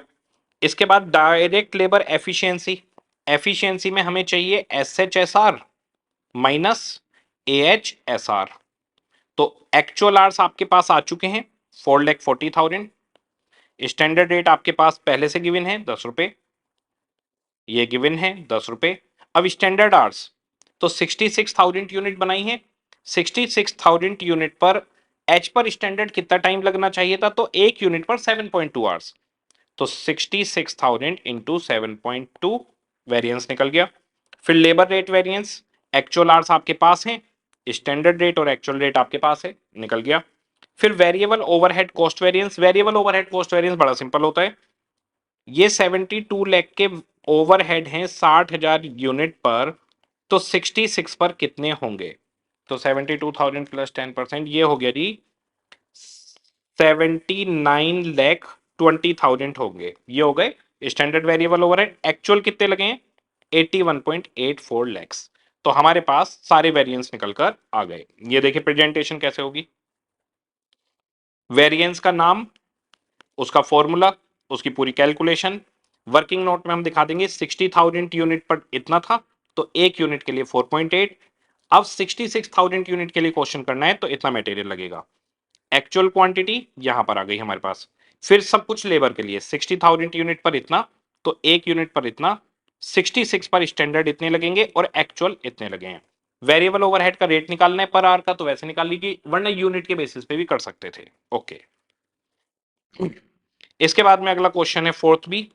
रिकॉन्सिलेशन का सिंपल सा क्वेश्चन है, बड़ा ही बेसिक क्वेश्चन पूछता रहता है ICI. Following financial information is available for a company with a normal production capacity of 40,000 unit. 40,000 unit हमारी नॉर्मल कैपेसिटी है। इसमें क्वेश्चन बोलता है कि आपको कॉस्ट शीट बनानी है और कॉस्ट शीट का प्रॉफिट निकालना है। ये मान करके जो इनडायरेक्ट एक्सपेंसेज हैं वो नॉर्मल कैपेसिटी के बेसिस पर रिकवर होंगे। तो इसका सिंपल सा रूल रहता है कि जो वेरिएबल हैं वो तो जितने हैं उतने ही रहेंगे, जो फिक्स हैं उनकी कैलकुलेशन करनी पड़ती है बस। तो अब क्वेश्चन कह रहे हैं सेल 8 लाख रुपीज है, 35,000 यूनिट हमने बेची है, कोई ओपनिंग क्लोजिंग स्टॉक नहीं है। इसका मतलब बनाई भी 35,000 यूनिट्स ही हैं। तो 35,000 यूनिट्स आपने बनाई हैं। ओके। सेल 8 लाख रुपए दे दी, सबसे लास्ट में लिखी जाएगी। अब डायरेक्ट मटेरियल और डायरेक्ट वेजेस सीधे सीधे आ जाएंगे। फैक्ट्री ओवरहेड 1 लाख है, 55% फिक्स है, तो 55,000 रुपए हो गए फिक्स ओवरहेड और 45,000 हो गए वेरिएबल ओवरहेड। वेरिएबल तो ऐसे ही चलेंगे, जो फिक्स हैं वो हम सोचेंगे 40,000 यूनिट पर 55, तो 35 पर कितना होगा, और रिकवर्ड हिस्सा हमारे पास आ जाएगा। इसके बाद में admin expense related to production बोला है, कह रहे हैं 50,000 है और पूरी तरह से फिक्स है, तो 50,000 का एडमिन ओवरहेड है जो 40,000 यूनिट पे लगता, हमने 35 बनाई है तो उन पर कितना लगेगा आ जाएगा निकल कर। इसके बाद सेलिंग एक्सपेंस 20,000 है, 35% फिक्स है, तो 35% 20,000 का हो गया, 20,000 का 30 7,000, 7,000 रुपए फिक्स है और 13,000 रुपए वेरिएबल है। वेरिएबल तो सीधा आ जाएगा, फिक्स वाले के लिए करेंगे कि 40,000 यूनिट पर इतना, तो 35 पर कितना होगा और रिकवर्ड आ जाएगा। इसके बाद में company earn interest and dividend income 10,000, ये कॉस्टिंग में नहीं आएगी, ये फाइनेंशियल आइटम है। आपके पास सेल दी हुई है, बैलेंसिंग फिगर प्रॉफिट आ जाएगा। फिर कह रहे हैं रिकॉन्सिलेशन बना देना इसके बाद। ठीक है जी, अब जरा देखिए, कॉस्ट शीट मटेरियल वेजेज आ गए सीधे सीधे, फैक्ट्री ओवरहेड वेरिएबल वाले सीधे आ गए, फिक्स वालों को 40 से डिवाइड करो, 35 से मल्टीप्लाई करो, आ गया। फिर एडमिन ओवरहेड फिक्स थे पूरे, 35 से मल्टीप्लाई करो, 40 डिवाइड करो, रिकवर्ड आ गया। फिर सेलिंग में वेरिएबल वाले तो सीधे आ गए, जो फिक्स हैं 40 से डिवाइड करो, 35 से मल्टीप्लाई करो, आ गया कॉस्ट ऑफ सेल। ये बैलेंसिंग फिगर प्रॉफिट आ गया। अब इस प्रॉफिट से हम रिकॉन्सिलेशन बनाना चालू करेंगे। जो इंटरेस्ट और डिविडेंड इनकम फाइनेंस में थी वो यहां पर जुड़ जाएगी। इसके अलावा जो हमारे ओवरहेड अंडर रिकवर्ड है वो माइनस होंगे। फैक्ट्री ओवरहेड 1 लाख रुपए खर्च हुए हैं, लेकिन रिकवर कितने हुए हैं, 45 और 48, तो ये हो गए हमारे 93,125। 6825 अंडर रिकवर रह गए। ऐसे ही एडमिन ओवरहेड 43,750 रिकवर हुए 50 में से, 6250 अंडर रिकवर रह गए। और सेलिंग ओवरहेड 20,000 के थे, जिसमें से 13 और 6 19,125 रिकवर हुए, 875 अंडर रिकवर्ड रह गए। तो इसका मतलब फाइनेंशियल का प्रॉफिट 90,000 होगा। इन्होंने फाइनेंशियल का पी एंडल नहीं मांगा, तो बनाने की जरूरत नहीं है। अगर बनाना चाहो तो फाइनेंशियल का पी एंडल ऐसे बना सकते हो, मांगा ही नहीं है तो जरूरत नहीं है।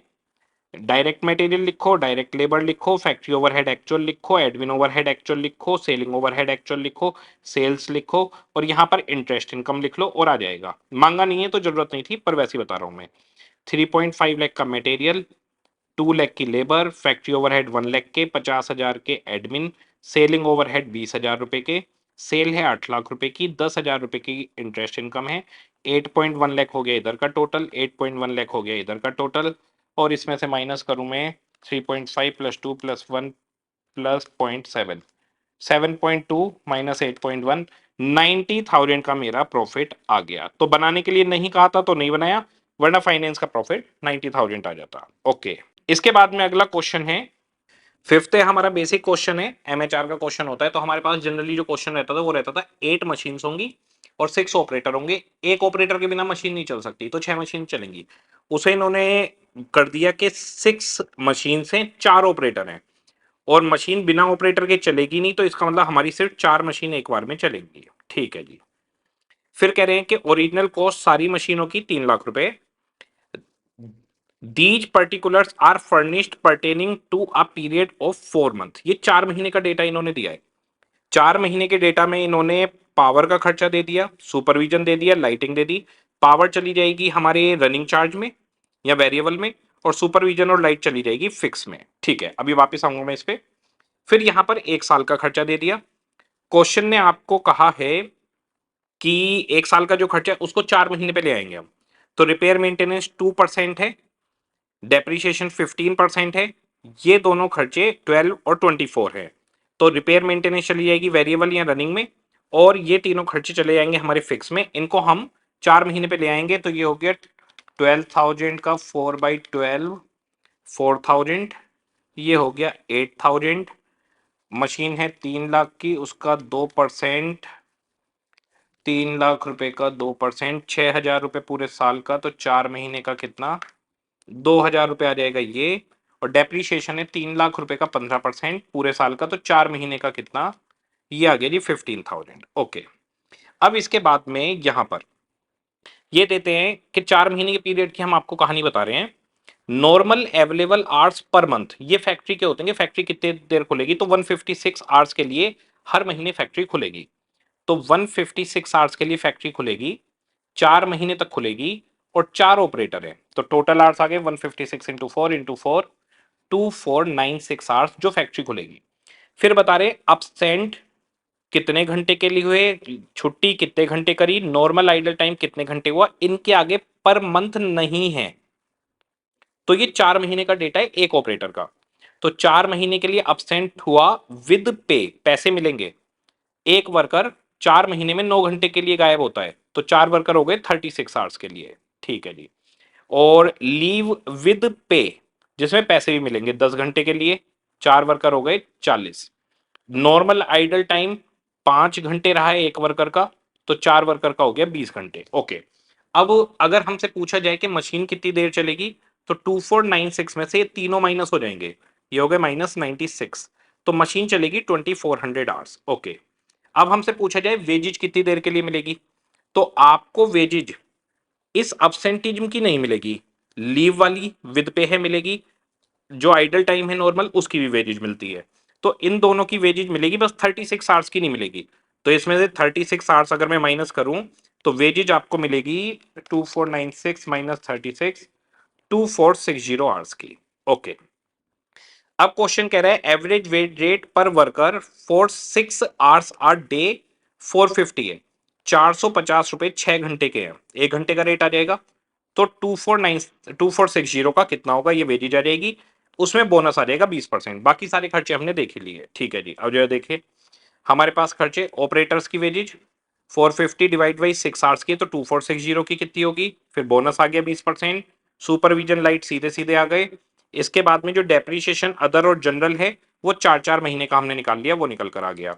रिपेयर मेंटेनेंस हमारे पास आ गई और पावर कंज्यूम्ड आ गई। ठीक है, इसके आगे क्वेश्चन ने हमें बोला the machine shop has taken an annual insurance, annual insurance करवाया है पूरी 6 मशीनों का। अब इसकी अमाउंट नहीं बताई इंश्योरेंस की, इंश्योरेंस का खर्चा और जोड़ देंगे और 24 आवर से डिवाइड कर देंगे, तो एमएचआर निकल आएगा।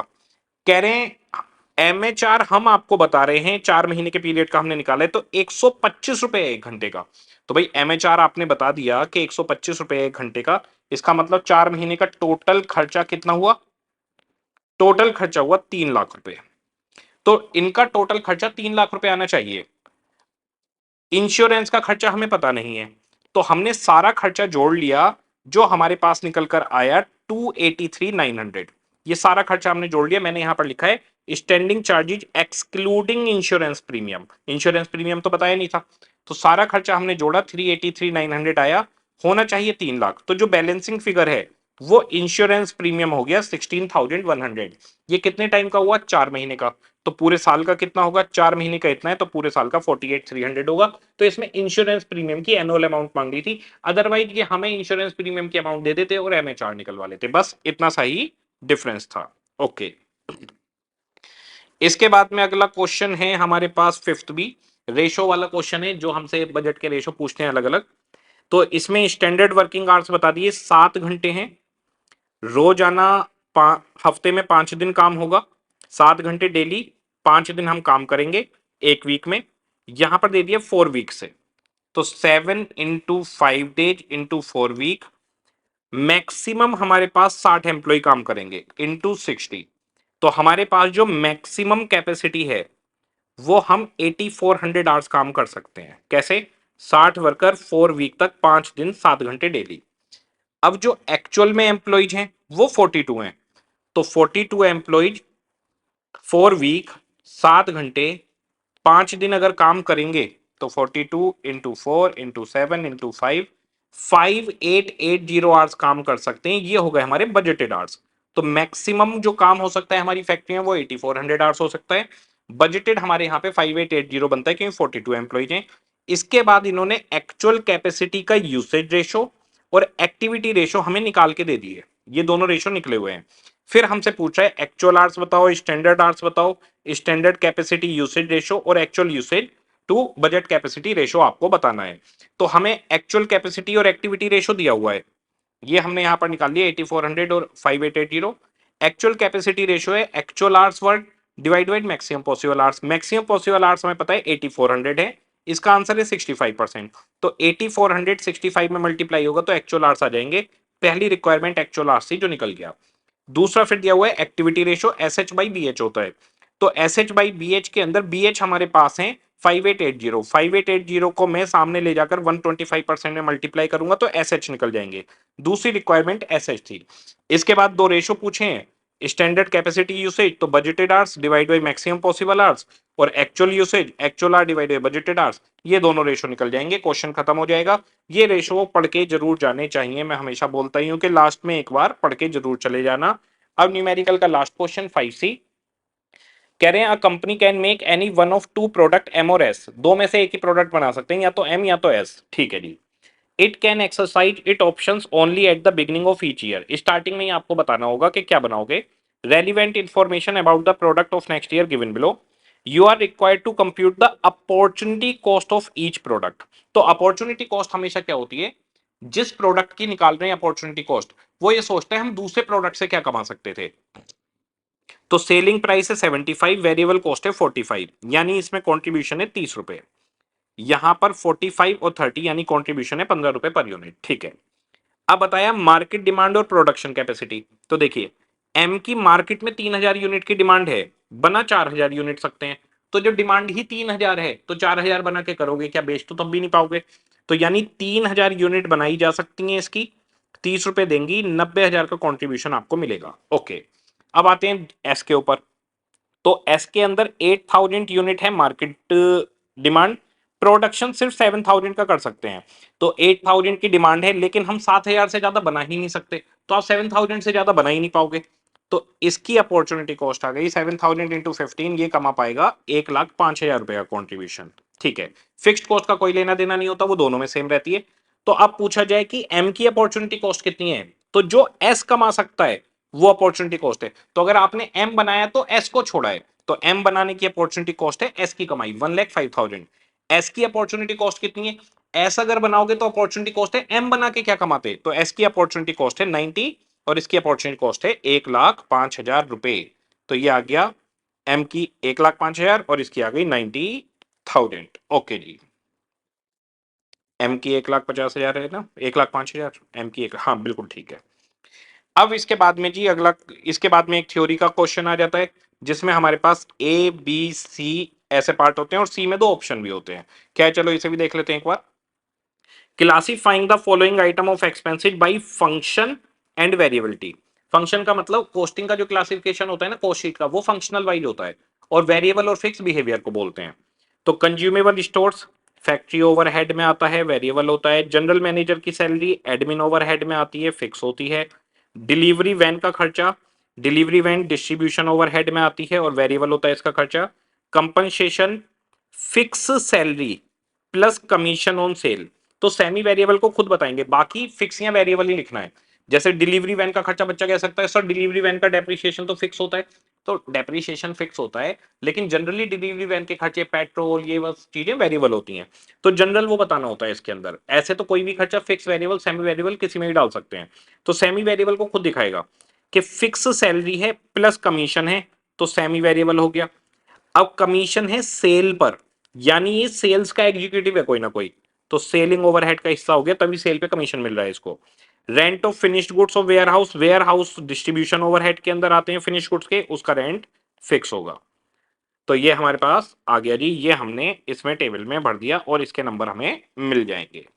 इसके बाद में जी अगला क्वेश्चन है B, suggest a suitable incentive scheme to a factory for its worker keeping in view the following: entire gain of improved production should not go to the worker, सारा का सारा जो भी फायदा हो वर्कर पे ना जाए, तो रोहन और हाल से दोनों में ही नहीं जाता वो, तो ठीक है। दूसरा क्या होना चाहिए, स्पीड के नाम पे क्वालिटी सफर ना करे, ये रोहन ही करता है, हाल से नहीं करता।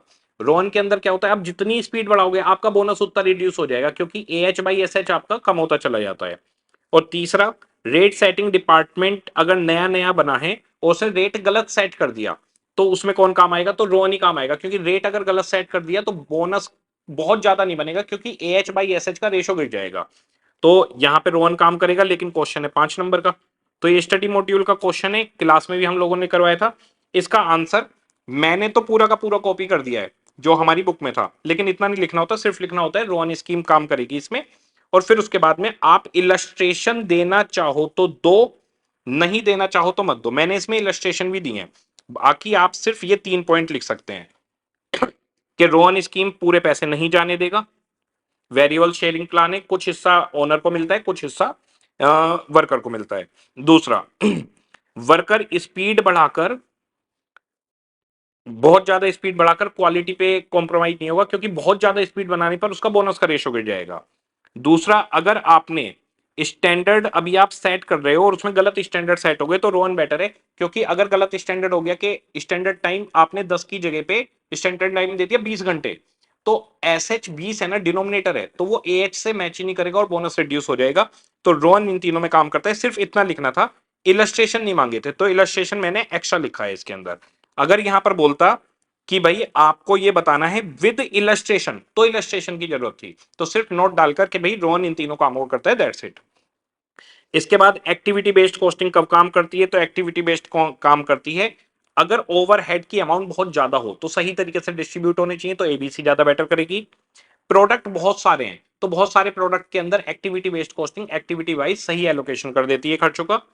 अगर नॉन वॉल्यूम एडेड एक्टिविटीज है, यानी वॉल्यूम के साथ में आपकी एक्टिविटीज जुड़ी हुई नहीं है, यानी नंबर ऑफ यूनिट के बेसिस पर खर्चे नहीं जा रहे, तो एक्टिविटी पर आप जाइए, वो एक्टिविटी वाइज क्लासिफाई कर देगा। और कंपटीशन बहुत हाई है, तो हमें रेट जेन्युइन रखना पड़ता है, तो एक्टिविटी बेस्ड कॉस्टिंग ओवरहेड को ठीक बांटती है, जिससे आपके प्राइस भी ठीक निकल जाते हैं। लास्ट क्वेश्चन, सी का ही दूसरा ऑप्शन, कि बजटरी कंट्रोल के 4 कंपोनेंट बताइए। तो बजटरी कंट्रोल में जो 4 कंपोनेंट है वो बेसिकली बताने होते हैं कि किस किस तरीके बजट बनते हैं। तो एक तो फिजिकल बजट बनता है, यानी कितनी नंबर ऑफ यूनिट्स आप सेल करेंगे, कितनी नंबर ऑफ यूनिट्स या रॉ मटेरियल कंज्यूम करेंगे। इसके बाद में आता है कॉस्ट बजट, जिसमें हम कॉस्ट शो करते हैं। फिजिकल बजट के अंदर मैं एग्जाम्पल दिखा देता हूँ, जैसे कि quantity of sale, quantity of production, कितने आवर्स लगेंगे, ये फिजिकल बजट बोलते हैं इसको। कॉस्ट बजट के अंदर कि भाई हमारी मैन्युफैक्चरिंग कॉस्ट कितनी आई, हमारी प्राइम कॉस्ट कितनी आई, हमारी एडमिन कॉस्ट कितनी आई, इसको बोलते हैं कॉस्ट बजट। प्रॉफिट बजट के अंदर सेल और प्रॉफिट का बजट आ जाता है। और फाइनेंस बजट के अंदर फाइनेंस से रिलेटेड आ जाता है कि हमारे कितना कैपिटल एक्सपेंडिचर होना है, कैश बजट कितना लगेगा। ये हमारे पास 4 कंपोनेंट रहते हैं। ये हमारे पास कॉस्टिंग का जैन 26 का पूरा पेपर खत्म हो गया। मैं आपको ये कहूंगा कि मैं सारे पेपर डालता रहूंगा आगे भी, तो आपको मैं पेपर जो हमेशा देता हूं वो देता हूं पहले पूरा क्वेश्चन पेपर और उसके बाद सॉल्यूशन, आप खुद से सोल्व करिए। देखो जब एग्जाम नहीं है तो कोशिश ये करो, 3.5 घंटे से 4 घंटे में भी हो रहा है ना, कोई दिक्कत नहीं है। एग्जाम तक बहुत रिवीजन होते हैं, तो रिवीजन तक पहुंचते पहुंचते आपकी स्पीड बढ़ जाती है। और एग्जाम पेपर अगर आप पूरा सोल्व कर रहे हो, तो आप ये सोचो आप एग्जाम में बैठे हो, तो 3.5 से 4 घंटे भी लगते हैं, कोई दिक्कत नहीं है। बिफोर एग्जाम पहुंचते पहुंचते आपकी स्पीड इतनी बढ़ जाएगी कि ऑटोमेटिकली आप 3 घंटे में पूरा पेपर कर पाए। ओके जी, ये हमारे पास था जनवरी का कॉस्टिंग का, जनवरी 2006 के पेपर का पूरा सॉल्यूशन और डिस्कशन। ओके जी, सभी को टाटा बाय बाय।